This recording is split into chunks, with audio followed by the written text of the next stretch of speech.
Hi everyone, welcome to Jay's kitchen tales. ಎಲ್ಲ ಹೇಗಿದ್ದೀರಾ? ಇವತ್ತು ಒಣಬಟಾಣಿ ಗೊಜ್ಜು ಹೇಗೆ ಮಾಡೋದು ಅಂತ ತೋರಿಸ್ಕೊಡ್ತೀನಿ. ಇದು ಅನ್ನದ ಜೊತೆಗೂ ರುಚಿಯಾಗಿರುತ್ತೆ, ಚಪಾತಿ ಜೊತೆ ತಿನ್ನೋಕ್ಕೂ ರುಚಿಯಾಗಿರುತ್ತೆ. ಒಣಬಟಾಣಿ ಗೊಜ್ಜಿಗೆ ಬೇಕಾಗಿರುವ ಸಾಮಗ್ರಿಗಳು: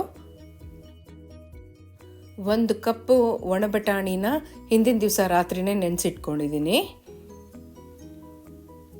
2 ಟೇಬಲ್ ಸ್ಪೂನಷ್ಟು ಸಾಂಬಾರು ಪುಡಿ, ಅರ್ಧ ಕಪ್ಪಷ್ಟು ಕಾಯಿ ತುರಿ, 2 ಟೊಮೆಟೊ, 1 ಈರುಳ್ಳಿ, ರುಚಿಗೆ ತಕ್ಕಷ್ಟು ಉಪ್ಪು, 3 ಪೀಸ್ ಚಕ್ಕೆ ಮತ್ತು 4 ಲವಂಗ ತೊಗೊಂಡಿದ್ದೀನಿ, ಮತ್ತು ಎಣ್ಣೆ. ನೆನೆಸಿಟ್ಕೊಂಡಿರುವ ಬಟಾಣಿಗೆ ಸ್ವಲ್ಪ ಉಪ್ಪು ಸೇರಿಸ್ಕೊಂಡು ಪ್ರೆಷರ್ ಕುಕ್ ಮಾಡ್ಕೊಳ್ಳಿ. ಒಂದು ಪ್ಯಾನ್ಗೆ 1 ಟೇಬಲ್ ಸ್ಪೂನ್ ಎಣ್ಣೆ ಹಾಕಿ ಚಕ್ಕೆ ಮತ್ತು ಲವಂಗ ಹಾಕೊಳ್ಳಿ. ನಂತರ ಹೆಚ್ಚಿಟ್ಕೊಂಡಿರುವ ಈರುಳ್ಳಿ ಹಾಕೊಳ್ಳಿ.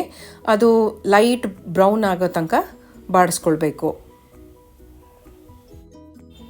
ಈರುಳ್ಳಿ ಬೆಂದ ನಂತರ ಟೊಮೆಟೊ ಹಾಕ್ಕೊಂಡು ಬಾಡಿಸ್ಕೊಳ್ಳಿ.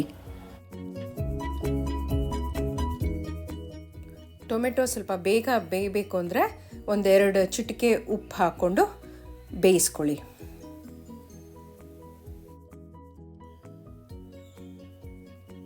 ಈಗ ಟೊಮೆಟೊ ಚೆನ್ನಾಗಿ ಬೆಂದ ಮೇಲೆ 2 ಟೇಬಲ್ ಸ್ಪೂನಷ್ಟು ಸಾಂಬಾರು ಪುಡಿ ಹಾಕ್ಕೊಂಡು ಮಿಕ್ಸ್ ಮಾಡಿಕೊಂಡು ತಕ್ಷಣ ಸ್ಟವ್ ಆಫ್ ಮಾಡಿಬಿಡಿ.